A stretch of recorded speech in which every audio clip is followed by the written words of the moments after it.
Dahil may tatay pa kami, hindi ko pa siya responsibilidad. Noong tumatanda, ay mas naging nakakabahala. Batid ko na nagdadrag siya.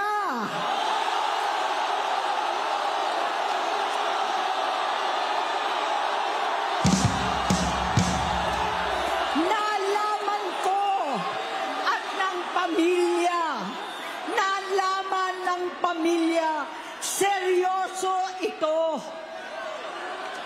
Minsan, kami ng Presidential Guard at Metro Gompa ang naglilinis tuwing nagpa-party po sila.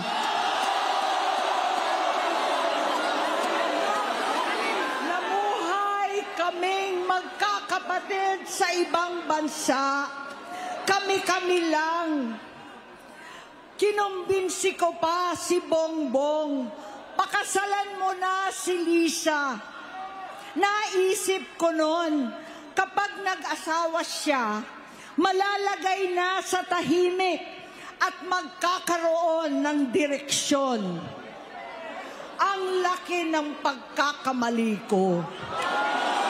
Mas lumala ang kanyang pagkalulong sa droga.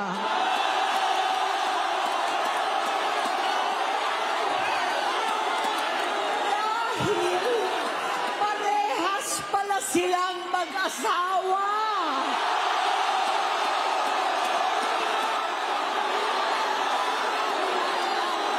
Naging gobernador siya ng Ilocos. Alam ng mga tao doon na halos hindi siya pumapasok. Tuwing kukumprontahin ko siya, ay nagsasabi siyang magbabago na siya, aalisin na niya ang bisyo. Hanggang sa may nagsumbong na naman sa akin na sa paggising pa lang sa umaga, kasabay ng almusal, marijuana pala.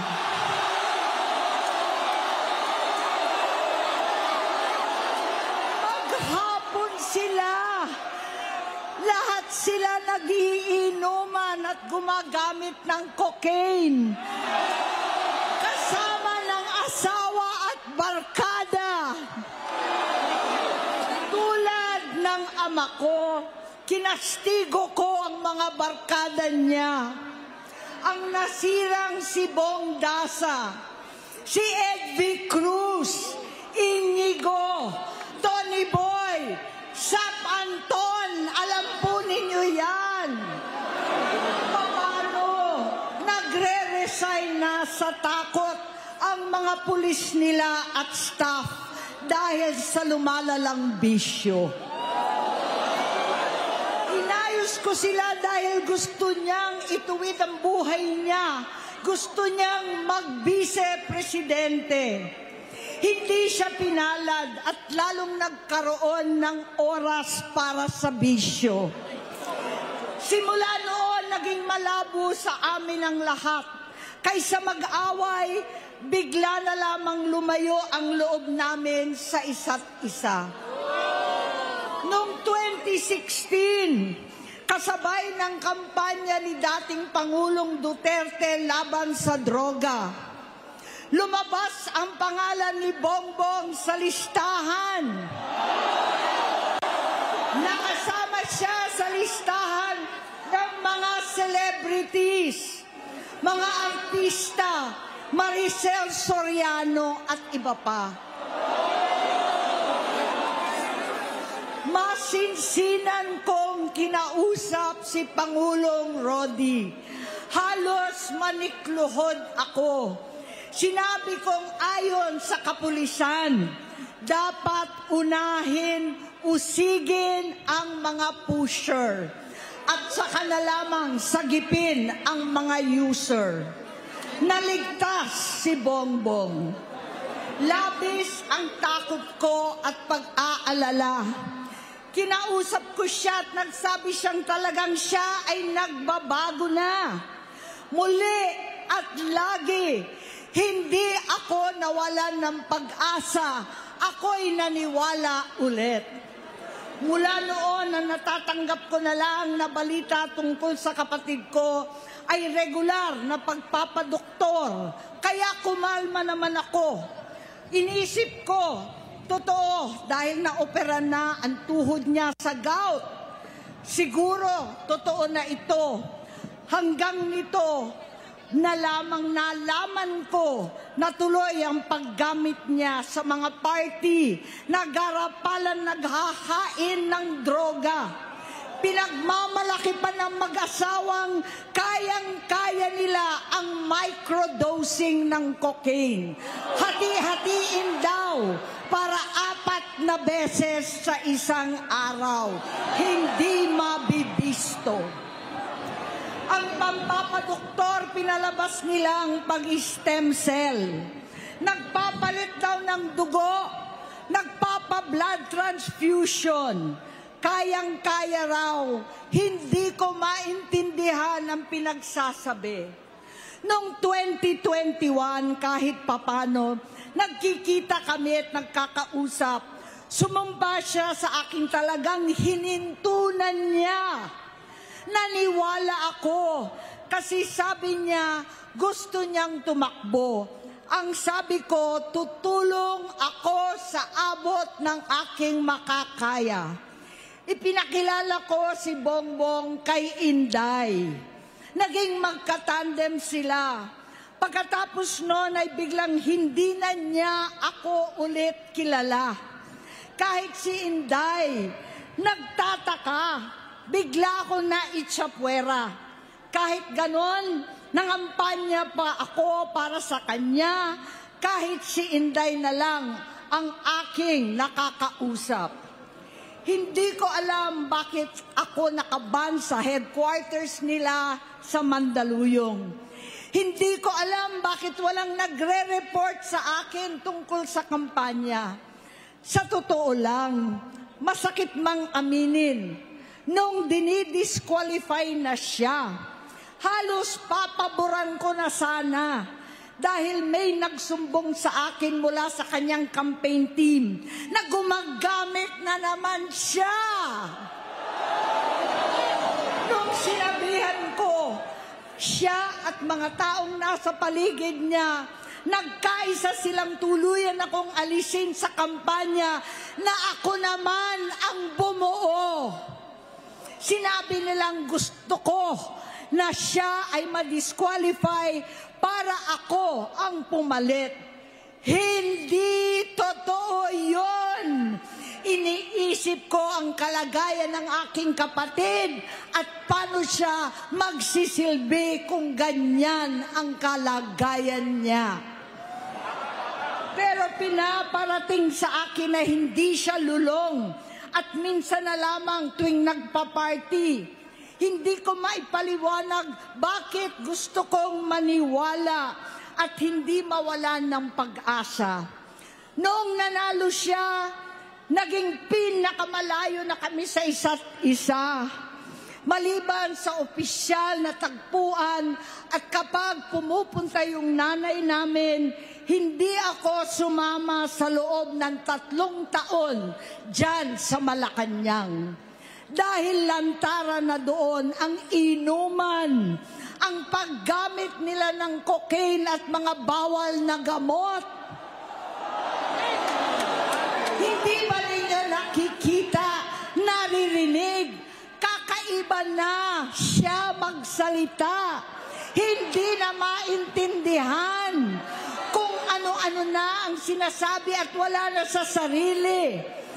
Nagtatago sa kabaitan niya ang pang-aabuso niya sa droga. At nagbunga na ito ng mga nakakapinsalang maling desisyon. Hinayaan niyang kumilos ang mga nakapalibot sa kanya. Yung mga umaastang presidente habang nilululong siya ng mga ito. Hindi na kami nagkausap.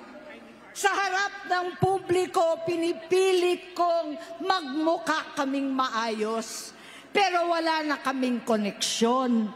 Hindi ko hinihiling na maunawaan ninyo ako, lahat kayo. Sa palagay ko, ang makakaunawa lamang sa akin ay ang mga pamilyang may pinagdaanan sa adiksyon, sa inom, sa sugal, sa alak, sa bisyo, higit sa lahat, sa droga. Pag hindi ko siya nakakasama, buong aking loob na ipasok sa institusyon, ipagamot, iparehab ko na yan. Pero tuwing maghaharap kami noon, hindi kaya ng aking kalooban na gawin yon. Tuwing magsasabi siya sa akin na magbabago na siya, hindi ko siya kayang tiisin. Hindi ko kayang ipagkait sa kanyang pagkakataon at pagbabakasakali. Umaasa ako at laging nananalangin na sana, oo nga, nagbago na siya. Hanggang dumating ang 2024 at 2025, yung bisyo niya na ang dahilan ng pagbaha ng korupsyon, kawalang direksyon, at maling-maling mga desisyon. Walang accountability, wala nang hustisya. Hindi na niya alam ang nangyayari.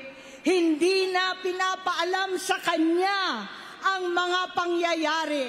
Sinamantala ng mga ito ang paggamit niya ng droga. Kinangkam na nila ang kaban ng bayan, habang ang mga dating tumatawag sa amin ng magnanakaw ay nakakita ng pagkakataon sirain ang lahat. Nagagamit na nila si Bongbong para sirain si Inday. Itinutulak pa nila si Bongbong at ang bayan sa bangin para umastang tagapagligtas. Mula sa pagtraidor at pagpapahamak kay VP Inday, sa confidential funds na kung tutuusin ang galing naman sa opisina ng Pangulo, hanggang sa pagpadukot sa dating Pangulong Duterte para itapon na lamang sa ibang bansa. Ang kabaitan ni Bongbong ay naging kalupitan.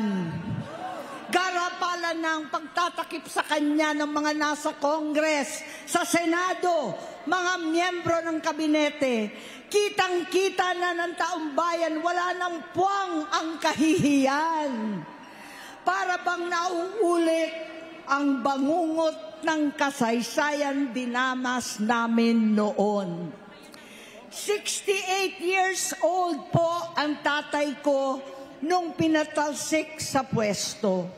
68 years old na rin si Bongbong ngayon. November 17 din, noong 2021, nung nakumbinsi ko si Inday na magbise kay Bongbong. November 18 po, bukas, ang ikatlong araw natin. 9 na taon na nakakaraan, saktong November 18 pa talaga, na pinalibing ni Pangulong Duterte ang tatay ko sa libingan ng mga bayani. Halo-halo na ang aking nararamdaman, pero alam kong ito ang dulo at hangganan ng aking pagtitiis at pananahimik. Hindi na tayo mananahimik. Dahil nalaman kong pati ang mga anak niya ay nagdodroga na. Kinasusuklaman ko pa ang pag-alok ng mag-inang si Sandro ng droga ang aking mga anak at iba pang mga kamag-anak. Yan ang hindi ko na mapapalampas. Sa loob ng halos 4 na dekada, wala akong ibang pinangarap kundi maipakita sa sambayanan na hindi kami masamang tao. Hindi masama ang pamilya Marcos. Gusto kong ibangon ang dangal ng aking ama. Sa pamamagitan ng nagpagtatrabaho para sa bayan, sinikap kong maging mabuting gobernador, kinatawan, senador. Hindi ako halos nagpapahinga para makapag-iwan sana ng legasiya na kapag sinabing Marcos, nabawi na namin ang tingin sa nakaraan. Ngunit sa kagustuhan kong maging responsableng anak, matupad ang pangako ko sa aking ama, nabigo akong maging mabuting kapatid. Naging mahina ako kay Bongbong.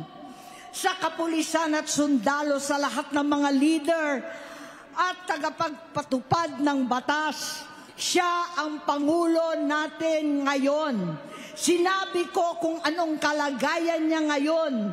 Tulungan niyo akong mapabuti ang kanyang kalagayan. Tulungan niyo akong matulungan siya. Hindi niya ako kalaban. Ang kalaban niya ay ang sarili niya. At nadadamay ang bansa sa laban na yan.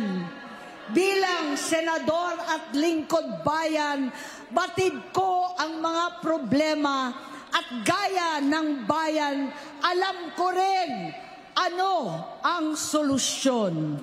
Sa pagkakawatak-watak, patuloy na pamumulitika, pagnanasa sa kapangyarihan ng mga talunan naman, kaguluhan sa Mindanao, alanganing gyera sa China at Estados Unidos, kawalang pananagutan sa flood control scam, garapalan takipan, panggigipit sa hindi kaalyado, pagkakanulo sa kapwa Pilipino, pagdakip sa dating Pangulong matanda't may sakit upang ihagis lamang sa bansang dayuhan, pagsadsad ng piso, paglaganap ng gutom, paghihingalo ng ekonomiya, at pagsasawalang bahala sa taong bayan. Ang delubyo at kalamidad na nagdudulot ng parusa, ang korupsyon na nauwi sa kawalan ng tiwala at hustisya sa Pilipinas, sa kanyang pamahalaan, lahat ng yan ay masusolusyonan kung ikaw, aking kapatid, magsaayos ng iyong sariling kalusugan.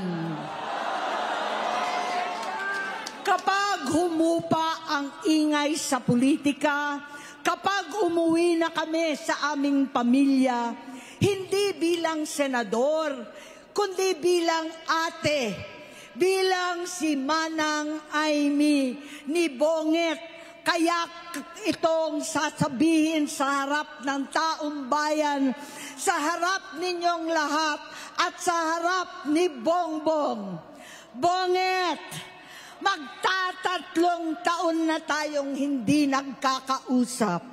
3 taon ko nang sinusubukan muli na ako'y pakinggan. Siguro ngayon ay makakarating ng buo ang gusto kong sabihin.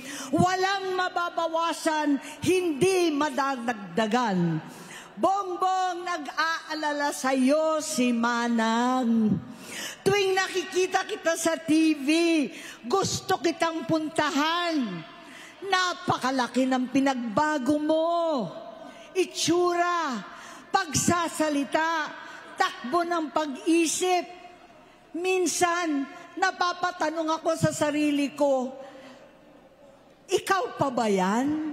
Si Bongbong ba talaga yung nakikita ko?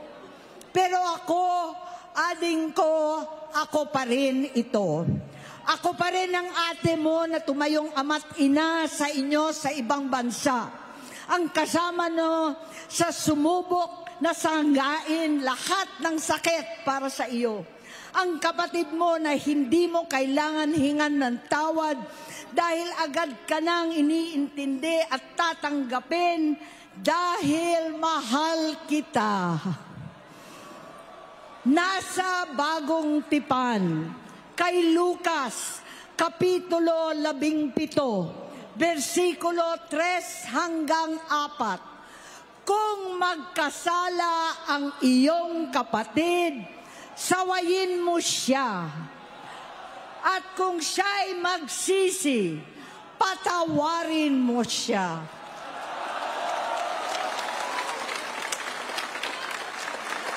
Tama na, ading ko. Tapusin mo na ang paghihirap mo at ng bayan. Gaya noong umalis tayo sa palasyo, kaya ko pa rin hawakan ang iyong kamay, huwag kang matakot. Malaki na ang dulot sa iyo ng droga. Sinisisi ko ang sarili ko dahil hindi ako nakinig sa mga sumbong. Hindi ako nakialam. Hindi ako maniwala. Pero hindi pa huli ang lahat. Tama na, ading ko. Magpahinga na tayo. Umuwi na tayo. Magpagamot, magpagaling at nangangako ako. Hindi ako malilingat. Hindi ako magkukulang. Lahat ng kasama mo ngayon, hindi natin kasama sa pinakamadilim na bahagi ng buhay natin. Kasama mo sila ngayon dahil nasa taas ka pa. Ako at ang ating mga tunay na kapatid dito sa Luneta ang kasama mo kahit magdilim ulit ang lahat. Talikuran mo ang iniisip at ibinubulong nilang ambisyon. Unahin na natin ang kalusugan mo dahil sa adiksyon nabigyan mo ng malubhang karamdaman ang buong bansang Pilipino. Matatanda na tayo, sakitan na si Mami, alagaan na lang natin ang isa't isa. Kaliwat kanan man ang panghuhusga sa akin, malinaw sa aking puso na dapat mauna ang Diyos, ang bayan, pamilya at sarili. Hanggang sa mga oras na ito, Bonget, gusto kong malaman mo na hindi kita sinusukuan. Hindi ko kakayanin kung mapapahamak ka. Kaya hinihingi ko na tayo'y umuwi na, mamahinga alang sa iyong kalusugan. Kaya kung mabigo at mawala sa iyo ang posisyon, pero hindi ko kayang mawala ka sa amin. Ayusin mo ang sarili mo. Magpagamot. Alisin ang droga sa iyong sistema. Wala akong ibang gusto kundi gumaling ka, malampasan natin ito muli. Dahil wala akong ibang hinahangad bilang ate, kundi maging masaya ka, maging ligtas sa panganib, malusog, matagumpay sa buhay.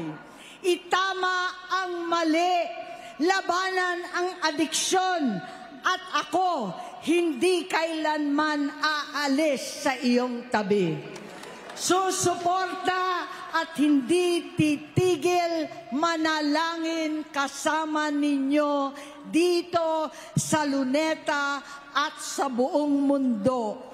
Dahil iyon naman ang tungkulin at ibig sabihin ng salitang kapatid. Kapatid, mabuhay kayong magkakapatid. Maraming